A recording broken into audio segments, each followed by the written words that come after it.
We have now a definite integral from 0 to 1, the quantity of x squared plus 1 e to the negative x dx. I'd like for you to do this one and see if you can make sense of what to do with the limits of integration, that it's a definite integral. But at this point, go ahead, pause the video and see if you can finish this problem.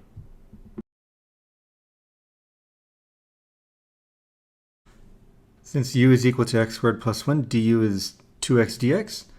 dv being e to the negative x dx means that v is negative e to the negative x.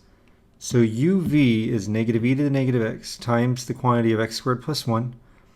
We would have minus the integral of v du, but we do, but v is negative e to the negative x, and so this becomes a plus.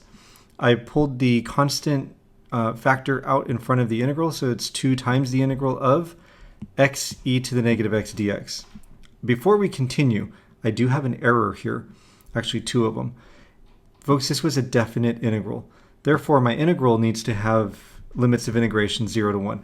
I know it's annoying to have to write that at every step, but it is incorrect if you don't. Actually, we remember that a definite integral evaluates to a number, an indefinite integral evaluates to a function, and so you can't not write the limits without changing what it is that it means.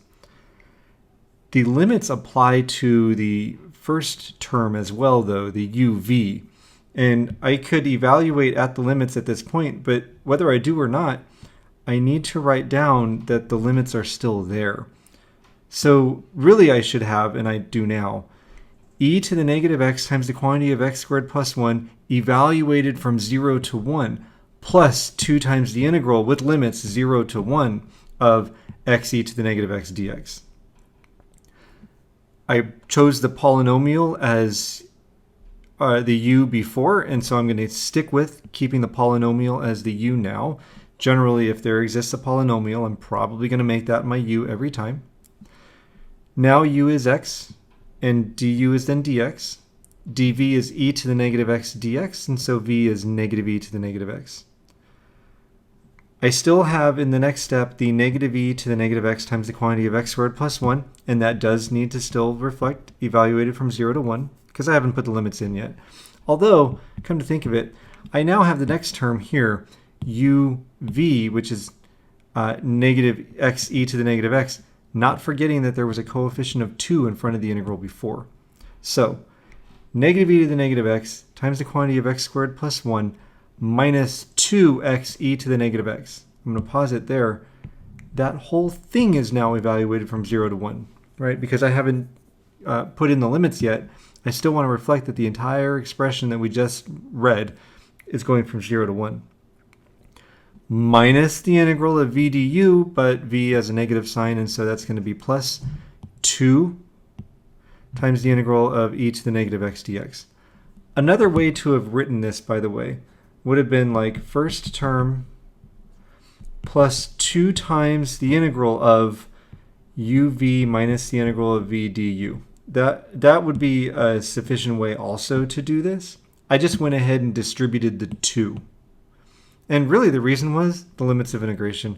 I didn't want to have to write down 0 to 1 for the first term, 0 to 1 for the uv, and then third 0 to 1 for the integral. That would be the correct way to do it, though, if we left the 2 out front.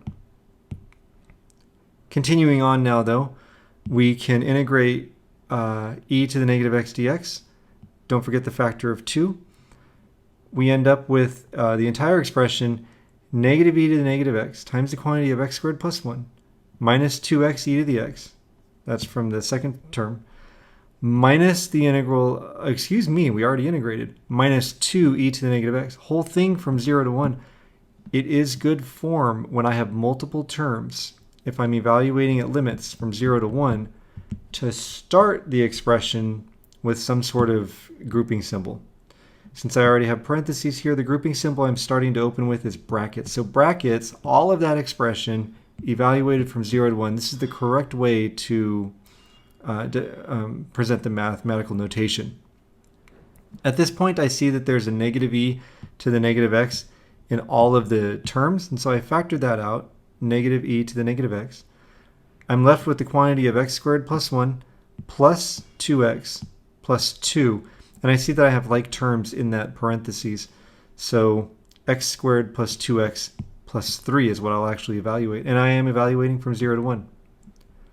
Putting 1 in place of x gives me negative e to the negative 1 times 6. Putting 0 in place of x gives me e to the 0. Subtracting, because it's the lower limit, gives us plus. And then x squared plus 2x plus 3 when x is 0 is equal to 3. Our final answer is 3 minus 6e to the negative 1. Leaving e to the negative 1 is fine. You could write it as 6 over e, but the math community has apparently said it's okay to leave a negative exponent if your base is e. Not really any other time except for scientific notation, but here we are.